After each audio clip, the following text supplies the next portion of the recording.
Narito na ang PTV Balita ngayon. Ipinagutos si Pangulong Ferdinand R. Marcos Jr. ang pagsasagawa ng lifestyle check sa lahat ng mga opisyal ng gobyerno. Paliwanag ni PCO Undersecretary Claire Castro. Kasabay na rin ito ng investigasyon sa mga maanumalyang flood control projects. Sa ngayon, nasa mahigit 9,000 reklamo na ang natatanggap ng Pangulo kaugnay ng mga maanumalyang proyekto. Kaugnay nito, muli namang hinikayat ng Malacanang ang publiko na i-report ang mga nasa likod ng mga iligal na transaksyon upang mapanagot sa batas. Marami po tayo nakikita na maraming nagkakaroon ng luxury cars. Malamang ay dapat makita rin po ito ng BOC kung ito po ba ay bayad sa mga taxes na required. At sa mga LGUs po, kung makikita po natin na itong mga contractors na to, mga kontratista na to ay napakalaki ng mga proyekto at malaki ang kanilang kinikita. Tingnan po nila kung ito po ay naaayon din sa mga mayor's permit or business permit na kanilang binabayaran sa LGUs. Pati po sa BIR. So, ito po yung pag-iimbestiga ng Pangulo ay hudyat sa bawat ahensya na gawin din nila ang kanilang trabaho upang mag-imbestiga patungkol dito.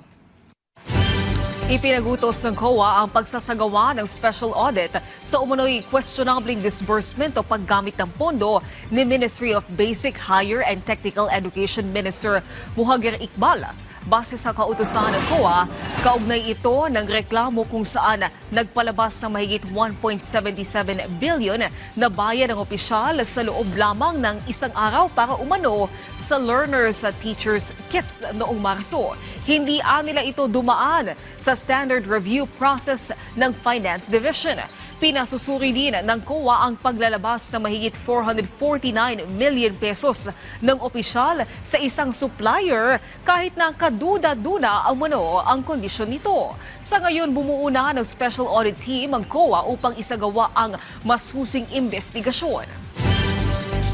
Samantala, isinara muna sa mga motorista ang bahagi ng kalsada sa Uyugan, Batanes. Sa report ng Batanes PDRMO, bunso nito ng makapal na putik at debris na dulot ng mga pag-ulan. Sa ngayon, nagpakalat na ng clearing operations team ang mga otoridad habang pinapayagan ang mga biyahero na iwasan o pinapayuhan ang mga biyahero na iwasan muna ang pagdaan sa naturang lugar.